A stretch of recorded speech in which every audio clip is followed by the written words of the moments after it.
ఈగలాగితే డొంక కదులుతుందని ఒక పాత తెలుగు సామెత ఉంది. ఆ చందంగా తెలంగాణలో ఉన్నటువంటి ఫోన్ ట్యాపింగ్ వ్యవహారంలో జగన్మోహన్ రెడ్డి నికృష్టపు నీచపు పరమ రోత జీవితం బయటకు వచ్చేసింది.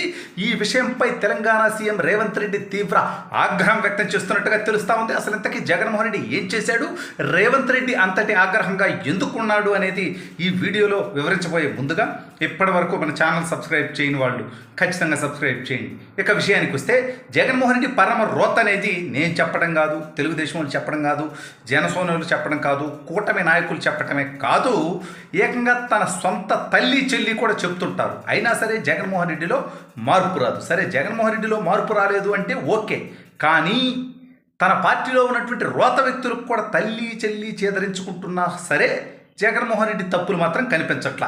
సరే ఇవన్నీ పక్కన పెడదాం. ఆంధ్రప్రదేశ్లో గత ఏడాది కాలంగా జగన్ తప్పులు ఒక్కొక్కటిగా బయటకు వస్తూ ఉన్నాయి. అనేక మంది జైలుకు పోతా ఉన్నారు. అయితే ఈసారి ఏకంగా జగన్మోహన్ రెడ్డి రోత పనులు ఈ రాష్ట్రానికి ఎప్పుడు పరిమితం కాదు. పక్క రాష్ట్రాలకి, ఈ దేశానికి, పక్క దేశాలకు కూడా జగన్మోహన్ రెడ్డి రోత పనులు పాకించినటువంటి అలవాటు, చరిత్ర జగన్మోహన్ రెడ్డి గతంలో కూడా ఉంది. అయితే ఇప్పుడు తెలంగాణలో పెను సంచలనం ఏంటి అంటే ఫోన్ ట్యాపింగ్ వ్యవహారం. కేసీఆర్ ముఖ్యమంత్రిగా ఉండగా కేటీఆర్ అండుకో చేసినటువంటి ఫోన్ ట్యాపింగ్ వ్యవహారం, అందులో కాంగ్రెస్ నేతల్ని, మరీ ముఖ్యంగా రేవంత్ రెడ్డిని అడ్డుకోవడం కోసం వాళ్ళ ఫోన్లన్నీ ట్యాపింగ్ చేసి, తన అనుచరుల ఫోన్లన్నీ ట్యాపింగ్ చేసి వాళ్ళ విషయాలు తెలుసుకోవడంతో పాటు కొంతమంది సెలబ్రిటీల జీవితంలో కూడా కేటీఆర్ వేలు పెట్టాడు అనేటువంటి వార్తలు వచ్చాయి. సరే అవన్నీ పక్కన పెడదాం. అనేక మంది పారిశ్రామికవేత్తల లావాదేవీల విషయంలో కూడా ఈ యొక్క ఫోన్ ట్యాపింగ్ వ్యవహారం ముడిపడి ఉందని, ఆ లావాదేవీలు తెలుసుకుని వాళ్ళని బెదిరించి వాళ్ళ దగ్గర డబ్బులు గుంజుకున్నారనేటువంటి ఆరోపణలు ఉన్నాయి. సరే ఇవన్నీ కూడా తెలంగాణకు సంబంధించినటువంటి అంశాలు. మరి రేవంత్ రెడ్డి జగన్మోహన్ రెడ్డిపై ఎందుకు ఆగ్రహం వ్యక్తం చేశాడంటే, జగన్మోహన్ రెడ్డి అనేటువంటి వ్యక్తి మనిషి కాదు అనేది తన సొంత కుటుంబ సభ్యులు చెబుతున్నా కూడా కొంతమంది ఇంకా నమ్మకుండా ఆ రోత వ్యక్తిని అతన్ని నమ్మేటువంటి స్థితిలో గతిలో ఉన్నారు.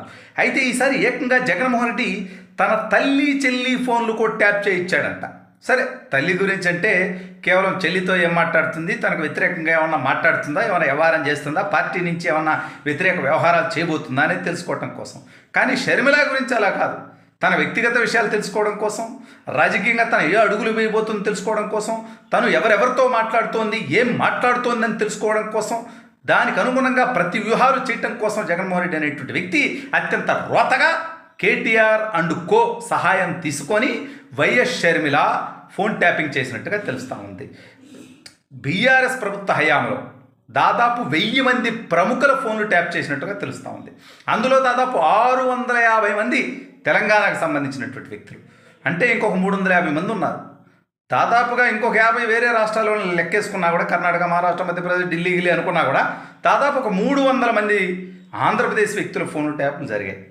అంటే అందులో దాదాపు కనీసం ఒక 250 దాకా జగన్మోహన్ రెడ్డి కోరిక మేరకే చేసుంటారు. తెలుగుదేశం పార్టీ కీలక నాయకులవి, జగన్మోహన్ రెడ్డికి ఎవరెవరైతే వ్యతిరేకంగా పోరాటం చేస్తూ ఉన్నారో వాళ్ళందరి అందులో భాగంగా సొంత చెల్లి ఫోన్ ట్యాప్ చేయించినటువంటి నికృష్టుడుగా, పరమ రోతగా జగన్మోహన్ రెడ్డి ఇవాళ ప్రజల ముందు నిలబడేటువంటి పరిస్థితి. సరే అన్నా చెల్లి వ్యవహారంలో రేవంత్ రెడ్డికి ఏం కోపం రాదు. కానీ ఇవాళ షర్మిల ఎక్కడుంది? కాంగ్రెస్ పార్టీలో ఉంది. ఏం చేస్తోంది? ఆంధ్రప్రదేశ్ కాంగ్రెస్ పార్టీకి అధ్యక్షురాలిగా ఉంది. తెలంగాణ కాంగ్రెస్ పార్టీ అధ్యక్షుడిగా మొన్నటి వరకు రేవంత్ రెడ్డి గారు ఉన్నారు. అదేవిధంగా తెలంగాణ ముఖ్యమంత్రిగా ప్రస్తుతం ఉన్నాడు. అంటే తన పార్టీలో ఉన్నటువంటి పక్క రాష్ట్రానికి సంబంధించినటువంటి పిసిసి అధ్యక్షురాలి ఫోను పక్క రాష్ట్రంలో జగన్మోహన్ రెడ్డి కేటీఆర్ సహకారంతో ట్యాప్ చేయించాడనేది తెలిసినటువంటి రేవంత్ రెడ్డి జగన్మోహన్ రెడ్డి ఒక రోత క్యాండిడేట్ అనుకున్నా. అంటే జగన్మోహన్ రెడ్డి మీద మొదటి నుంచి కూడా రేవంత్ రెడ్డికి రోత అనేటువంటి అభిప్రాయం, క్లారిటీ ఉంది. జగన్మోహన్ రెడ్డి ఎంత రోత, ఎంత నీచం, ఎంత నికృష్టం, ఎంత దౌర్భాగ్యం అనేది.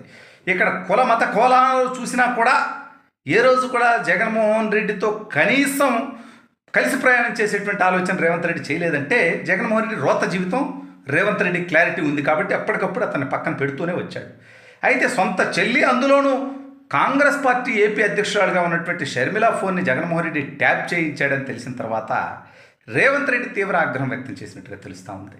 కేవలం కేసీఆర్, కేటీఆర్, హరీష్ రావు, కవిత, లేకపోతే ఈ విషయంలో ఎవరెవరైతే ఇన్వాల్వ్ అయి ఉన్నారో Santosh Rao, X Rao, Y Rao, Z Rao, Prabhakar Rao దాకా ఫైనల్గా ఈ ఫోన్ ట్యాపింగ్కి ఎవరైతే మూలమో అతను, వీళ్ళందరితో పాటు ఇందులో ప్రముఖ పాత్ర పోషించినటువంటి ఆనాటి పక్క రాష్ట్ర ముఖ్యమంత్రి, ఈనాటి జస్ట్ పులివెందుల ఎమ్మెల్యే ఎందుకంటే ప్రతిపక్ష నేత హోదా కూడా లేదు.